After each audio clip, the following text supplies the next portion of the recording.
All right. And if you want to do it just one more time. I don't know which way I was sitting on the chair though. What kuno relado down the sego se wegwego, Jordan e Jungias ne Osaruni Geha, got ne Gehagan, will go on Jordan on a walk scarle wege. So my English name is Jordan. I belong to the Mohawk Nation. I'm a member of the Bear Clan, and I'm the head of Native Programming here at Old Fort Niagara.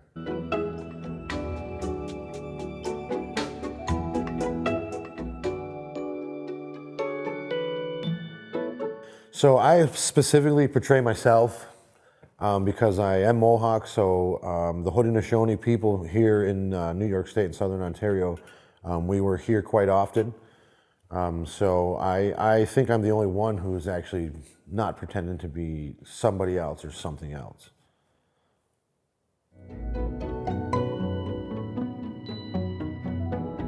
So Fort Niagara's history with Native Americans goes back to, before the actual old fort, the castle, the Old Fort Niagara was actually here.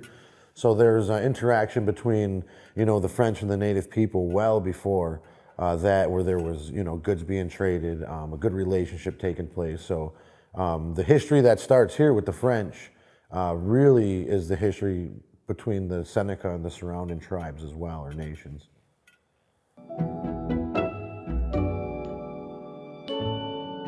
So they helped really shape it and define what was going on here in North America as far as the trade that was taking place. Actually, portaging the goods and having these good relationships with the French even before what we know as the French castle or the Fort Niagara was even here. So we had our hands within that trade industry, but also afterwards, we still kind of maintained this strategic hold on a lot of what was coming in and out of the country. So the Native people helped with development of North America. And now we're still contributing the same way. We have, many people who are artists, who are, business people. There's people who are working for themselves, fitness instructors. So, adapting with all of the times since, them first contacts have came here, even though not all of them were good. But however, we did persevere through all that, and we still are existing today, and we are pretty successful people in everything that we do.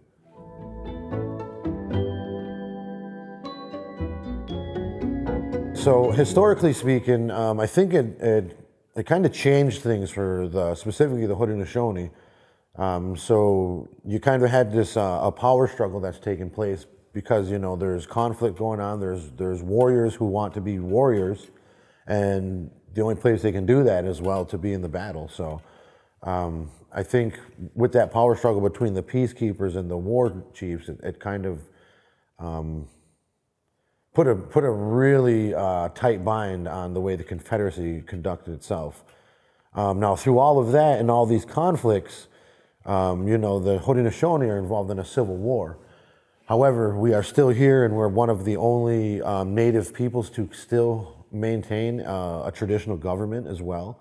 So even though we were put through all that strife, that conflict, that indifference, we still are here conducting ourselves the way we were intended to the best of our ability.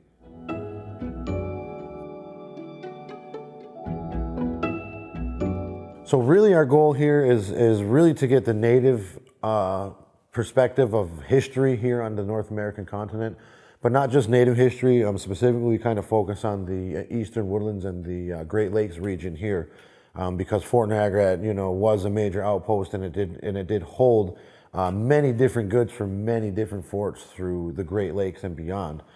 So really what we try to strive for is to show that we still conduct ourselves in a good manner, in good relations with the surrounding community and the people.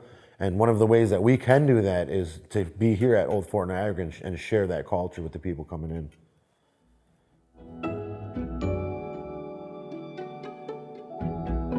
So we have a living history program. It entails, interpreters getting dressed in the period appropriate clothing. So quite often we do the French and Indian War here, but we do also the Revolutionary War and the War of 1812. So you have these three different time periods, styles of dress that you'll see people dressed in. The work that they'll be doing would be pertain to that specific interpretation of the person, whether it's a soldier or civilian or the native. Our native program involves material culture and demonstrations from what would be known as crafts now. It was a way of life long ago.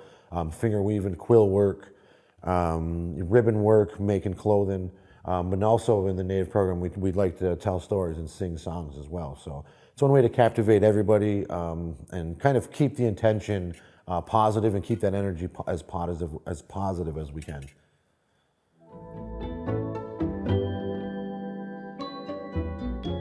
I'd like to see it expanded by getting a central location, meaning some type of building structure that we can focus our educational programs out of, but also have community members and other people from the native communities around us to come down here and get involved, to invite them down to do demonstrations, whether it's beadwork, whether it's anything contemporary or old-fashioned or time period appropriate.